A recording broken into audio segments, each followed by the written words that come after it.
Et salut à tous, aujourd'hui on se retrouve pour un unboxing plutôt rapide du dernier Ryan Laukat dans la série Sleeping Gods. Donc on a Distant Skies and Primeval Perilous. Donc en fait ça fait pas une suite, ça étend pas le jeu de base du premier Sleeping Gods, hein. C'est un jeu autonome, donc on peut prendre l'un ou l'autre, il n'y a pas d'obligation. Je pense que ça va reprendre en grosse partie la façon de jouer, quelques mécaniques, peut-être en l'améliorant.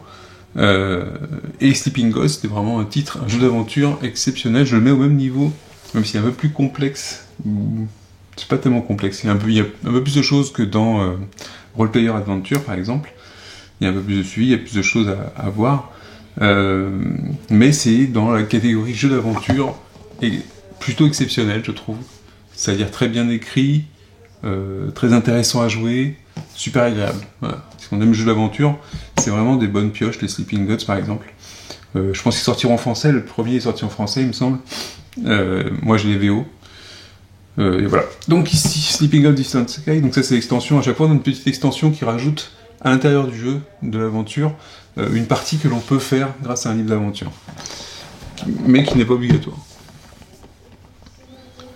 Donc c'est un caisse normal, donc je sais pas s'il y a du all-in là-dedans ou pas. Je sais pas s'il y a des choses en plus pour les... Alors, qu'est-ce qu'on a dans cette boîte? On a une petite textbox pour mettre les cartes des quêtes accomplies. Ok, ça c'est cool. En espérant qu'on puisse la remettre dans la boîte après par contre. Un livre, le premier livre tout noir, c'est quoi? Alors moi je me rappelle plus. Ah oui, ok, c'est les différentes cartes. J'arrive du mal à me rappeler si c'est un plus ou moins que dans le livre. J'ai pas l'impression qu'il y en ait beaucoup. Donc là, le pitch, c'est qu'on a atterri en avion quelque part dans un monde inconnu. Hein. C'est un peu le monde fantastique ou le... Et on va devoir retrouver la sortie, je pense. Donc là, on a Thunderstorm Isle. Donc c'est pour une des îles. J'ai un petit livret à part. Est-ce que c'est une exclue? Ça, je sais pas non plus. You can start here without reading the rulebook. Donc ils nous font un tuto. C'est sympa ça le tuto. Et en plus j'ai l'impression qu'il sert d'aide de jeu après. Par contre c'est très très bizarre. Ah oui, ok. Il y a une chose dedans. C'est dommage, ça a un peu abîmé le livre. Ok. Façon un petit peu comics. Il y a le prix ici, la date. 7 août 1937. Et donc ça vous fait un tuto, ça présente le matériel, comment le ranger aussi. Comment organiser le jeu. C'est pas mal. De l'avoir à part et pas d'avoir un livre de règles de manière générale. Donc vous voyez, on retrouve un petit peu ce qu'on avait aussi. Dans le premier, on était sur un bateau avec un équipage. Hein. On naviguait entre les îles, c'était super sympa. On avait vraiment une impression de navigation qui était super cool. On allait où on voulait. Il se passait des choses. Il pouvait y avoir un petit côté frustrant sur l'utilisation des personnages. Je pense qu'on le retrouvera, à mon avis, ici. Sur la fatigue des personnages, le fait de les faire se reposer, et ainsi de suite. Et le fait qu'on pouvait ne pas avoir de chance selon les épreuves sur les épreuves qu'on allait affronter en fait. Mais bon, il y a la carte qui est ici apparemment. Et il y a une petite BD, du coup, qui explique le début. Alors, on est en avion. Je sais pas ce qui s'est passé. Ouais. Ça fait un peu comme Indiana Jones, c'est le cadran de la destinée, si vous l'avez eu. Il rentre dans une sorte de vortex. Et il se retrouve pas dans le passé, mais dans un monde inconnu, avec des dinosaures, des choses comme ça. Du classique des films d'aventure des années 30. Sur les années 30 plutôt. Avec les explorateurs, avec les morts-vivants sur les îles, et ainsi de suite. Donc ici c'est les achievements, donc ça aussi elle est un peu tordue, dommage. Donc on va pouvoir cocher au fur et à mesure ce qu'on a trouvé. Et l'idée c'est de tout remplir évidemment. De remplir une grosse partie. Ici on a encore une feuille toute seule avec un bout de carte. Donc là je sais pas ce que ça vient. Pourquoi on a ça? C'est un peu plié, c'est aussi un peu dommage vu le matériel de qualité. C'est un peu un peu fin ça. Un peu cartonné, un peu fin. Je sais pas pourquoi. Pour l'instant je ne sais pas. Et le gros livre d'aventure il est là. Donc ici, on a des choses qui sont... Voilà, on a l'aventure en elle-même, on a une carte ici. Et des chapitres Et on sera amené, il y a peut-être des mini-jeux aussi, ou des endroits qu'on pourra explorer tout au long de l'aventure. Donc ça reprend un système de livres dans zéro, enfin le côté chapitrage en fait, hein, et avec une petite avec des mécaniques de jeu très sympas. Et là, vous avez la règle, donc ici elle est pas légère la règle, mais donc là ils expliquent ce qui a changé entre les Sleeping Gods de départ et celui-ci. Bon, il n'y a pas grand chose finalement. Muxi, il y a une nouvelle compétence pour surmonter le stress et intimider les autres. Ok. Surmonter sa peur. Il y a marqué qu'il n'y a pas d'action de bateau dans le jeu. Ok. Ok. Et donc ils ont changé la façon, on n'a plus de 2 actions à chaque fois. Mais on a du temps. On a un tour de jeu qui consiste en 5 unités de temps. Et en fait, les actions coûtent différentes unités de temps. C'est sympa aussi, ça peut changer un peu la donne par rapport à ce qu'on peut faire et comment on peut répartir, peut-être que c'est plus souple. On va camper plutôt que de se reposer au port. Ok, oui, effectivement on n'est plus en bateau, donc forcément on ne navigue plus. Il n'y a plus de token de commande. Donc on n'a plus besoin de déplacer des points de commande pour participer dans le challenge des autres joueurs pendant leur tour de jeu. Ok, peut-être que c'est un bien. L'endurance remplace la fatigue. Ok, donc on dépense de l'endurance plutôt que de la fatigue. Ok. Donc on a peut-être changé un peu c'est ce que j'appelais le côté frustrant, c'est que parfois on avait des actions. Potentiellement on pouvait dire que les actions, il y avait un personnage qui était bien pour les faire à chaque fois, mais bon, après c'est peut-être que ça marche de la même façon, mais du coup parfois on trouvait que des personnages étaient trop fatigués, on voulait pas les refatiguer, on pouvait plus. Et ça nous amenait à une situation où on était quasiment sûr de rater les prochains challenges. Ou alors de prendre du temps, et le temps, vu que c'est un peu une course, il me semblait que c'était un peu une course dans le temps, il y avait un truc comme ça, j'ai un souvenir de ça. La folie et le moral bas ont changé, ok. Donc le combat, c'est le même combat que dans Sleeping Gods, mais avec des changements, ok. Je vais pas revenir dans le détail. Ok, Fate... Sur les cartes de Fate, ok. Ok, il y a des cartes d'aventure en main. On n'a plus besoin de points de commande pour les activer. Par contre, quand on les utilise, on les défausse. Et ensuite, quand on fait un campement, on les mélange et on répartit entre les joueurs. Ouais, c'est pas mal. Ça permet de varier les... Ouais, c'est pas mal du tout, peut-être. Ils ont peut-être solutionné le problème, justement, qu'on avait sur le sentiment de frustration des actions. Que pas... Enfin, ça n'empêche pas de jouer et d'apprécier le jeu, hein, mais... c'est son petit défaut, peut-être. Ok, comment on range. Magnetic Box, ok. Donc la doc, ouais, ça a l'air pas mal. Pas mal les petits changements qu'ils ont fait. Donc là, on a les tokens en bois, c'est les mêmes un petit peu, enfin un peu différents. On a des petits cœurs rouges, ou ou du dégât, ou je ne sais quoi. Des petits trucs en bois. Ici, je ne sais pas ce que c'est.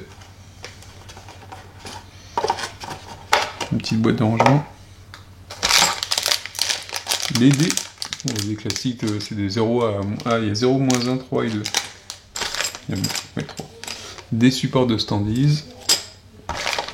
Des figurines. On avait des figurines dans le premier, je crois pas. On avait des portraits, non? Oh, j'ai même l'avion.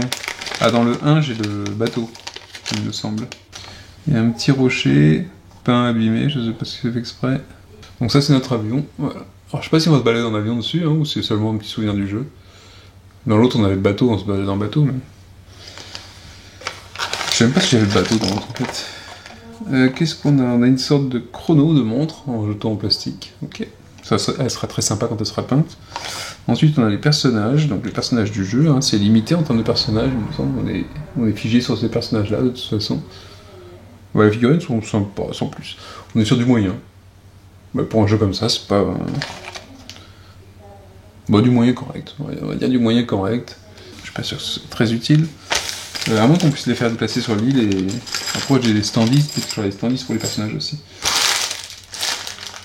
Ensuite, on a une sorte de pièce.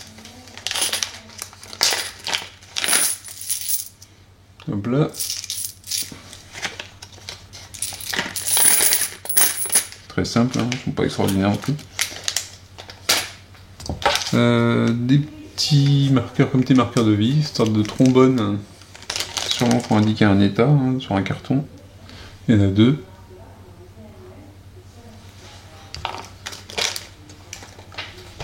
Des sacs pour ranger les tokens, des cartes, donc les cartes qui font un peu le cœur du jeu quand même. Donc pour avoir des illustrations, alors généralement, ouais, pour regarder les illustrations c'est pas très grave.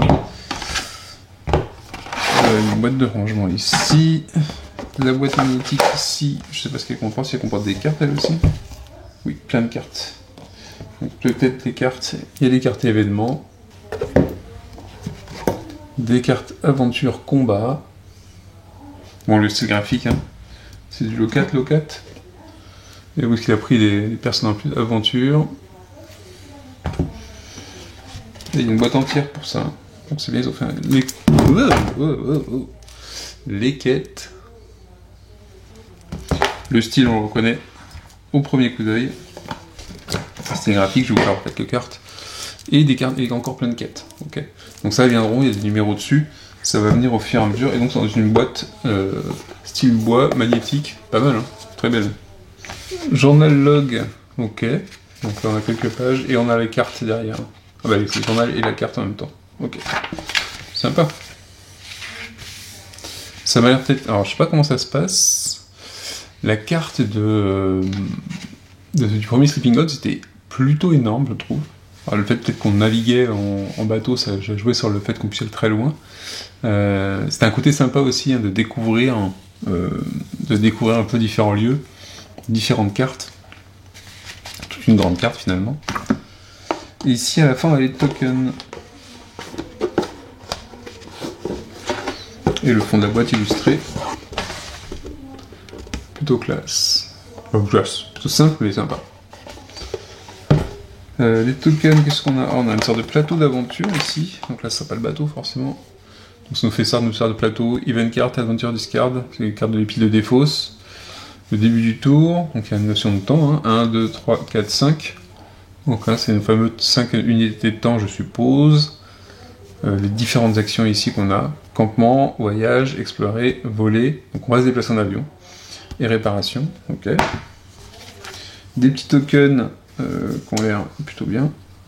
Les cartes de personnages comme dans le premier.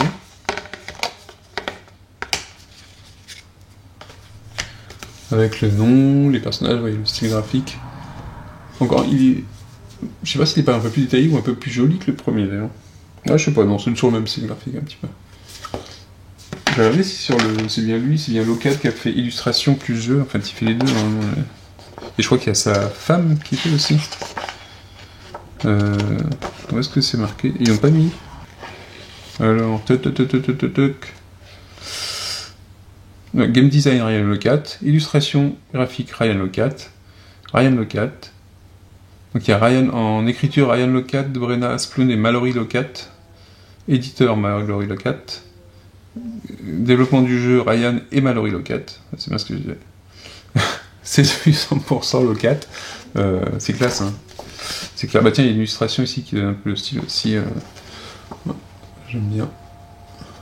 Il est vraiment un style graphique très agréable en fait. Il est, je le définirais comme un style graphique non agressif. Il a toujours un style zen, je trouve. En tout cas, c'est sur ces personnages-là, en tout cas, c'est vraiment le cas. Donc il y en a que je préfère, d'autres que j'aime moins, par exemple. J'aime beaucoup le visage, le personnage comme ça, et j'aime un peu moins celle-là. Je sais pas, il y a un truc qui me dérange plus dans le visage en fait, dans le style du visage, vous voyez, deux styles différents un petit peu. Mais bon, mais c'est son style, d'accord. Très très sympa sinon. Donc là, je retrouve, j'ai 6 personnages. 1, 2, 3, 4, 5, 6. Et c'est un jeu de 1 à 4 joueurs. Donc je pense qu'il y a un commandant ou un responsable, comme on avait sur le bateau, et jusqu'à 4 joueurs, et tout le monde joue le commandant peut-être. Ou on choisit 4 parmi 5, je sais pas. Donc là on a on a une barre avec, je sais pas à quoi ça correspond, Tundra, Northern Sea, Stormlock City, Henrik's Camp, Archean Forest, Jesus et Sapphire Pass. Ok, je sais pas comment ça va marcher ça. Pour le coup ça ressemble pas trop à ce qu'on avait. Bah ici je pense que en fait ça, c'est ce qui après, vous voyez qu'on a les figurines. C'est sympa, mais est-ce que c'est pas mieux d'utiliser ça parce qu'on va reconnaître les personnages, parce que je vois que c'est à ça, donc je pense que ça correspond aux figurines, et notamment la figurine de Chrono, donc bon, à voir. Là c'est coloré, on identifie tout de suite les personnages. Donc d'autres tokens, et les tokens de statut ici, les tokens de ressources. Ils sont toujours très... Ça va être un peu Koh-Lanta si j'imagine ce truc-là. Ici on a un petit plateau pour le combat, donc c'est bien, c'est des petits plateaux qui sont modulaires, comme ça on peut les placer où on veut. Parfois je préfère ça au tapis de jeu, sincèrement en termes d'organisation. C'est parfois plus sympa quand même. Les tapis de jeu, c'est un côté agréable, mais bon, j'ai déjà plein de tapis de jeu. Ici, on a l'avion, donc quand on va pouvoir se déplacer. Donc je pense que parfois on prend l'avion si on a du carburant aussi, j'imagine que le carburant va devenir un problème. Ici, c'est les pièces qu'on a vues tout à l'heure. Ok. Il y a un portrait là, il y a un portrait, pourquoi? C'est un médaillon, c'est le premier joueur, ça j'imagine. Ou c'est peut-être le fameux capitaine, le 5e personnage. On a l'avion qui est ici. Bon, c'est pareil, l'avion il fera pas moche sur le plateau, plutôt que la figurine, je sais pas, on verra. Il y a une sorte de gros... de ptérodactyle là ici. Enfin, je sais pas si c'est un ptérodactyle d'ailleurs. Le chrono ici, ok. Bah voilà, ça c'était la boîte de base. Je vais vous faire voir quelques illustrations ici. En fait, on est sur le croisement entre un jeu de cartes et les jeux de... et un livre dont vous êtes le héros. Donc c'est assez sympa. Je vous invite vraiment à essayer le jeu. Enfin, si vous voulez, si vous n'êtes pas sur l'anglais, je pense que celui-là, il ne sera pas tout de suite en français, à moins que la traduction ait rattrapé l'édition originale, mais parce que ça met du temps à traduire quand même. Mais la VF de Sleeping God, je crois j'espère qu'elle est correcte, parce que je connais celui qui a fait la traduction, donc j'espère qu'elle est correcte. Faites-moi vos retours en commentaire d'ailleurs, si vous avez joué à Sleeping Gods en français. Donc là, on a tous les dos identiques, donc c'est des numéros de chapitre, c'est pareil. C'est des cartes de rencontre en fait des ennemis. Donc on va regarder un petit peu. Je vais zoomer un petit peu peut-être.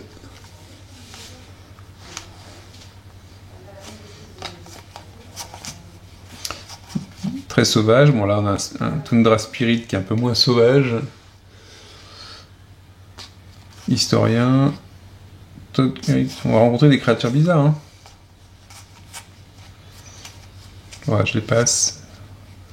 Je vais pas me spoiler non plus un petit peu. Je regarde pas les caractéristiques, mais en termes d'illustration, j'aime bien. Voilà, c'est dépouiller et chercher en même temps, quoi. C'est locat. Vous pouvez prendre tous ces jeux, vous allez retrouver la patte.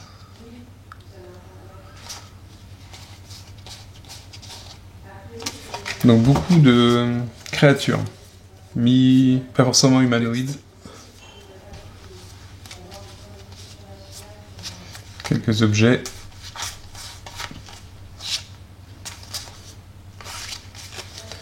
Donc ça c'était pour le jeu de base. Je vais pas aller sur les autres cartes. Et l'extension Primeval Peril. Qu'est-ce qu'il y a et comment ça va être introduit dans le jeu? Donc généralement c'est je crois que pour l'autre c'était sur le premier l'extension qu'on avait. C'était qu'en fait on étendait la carte. C'est-à-dire qu'on pouvait aller plus loin, chercher plus de choses, même si c'était pas évident d'aller plus loin en fait. Parce qu'on avait des choses à faire quand même, parfois c'était limité en temps il me semble. Et donc je suis curieux de savoir comment là ils vont introduire Rulebook and Storybook. Mais ils indiquent quand même qu'on est dans le même monde. Hein. Mythical place that is also the setting of Sleeping Gods and Sleeping Gods Distant Skies, ok. Mais du coup c'est aussi un standalone ou c'est...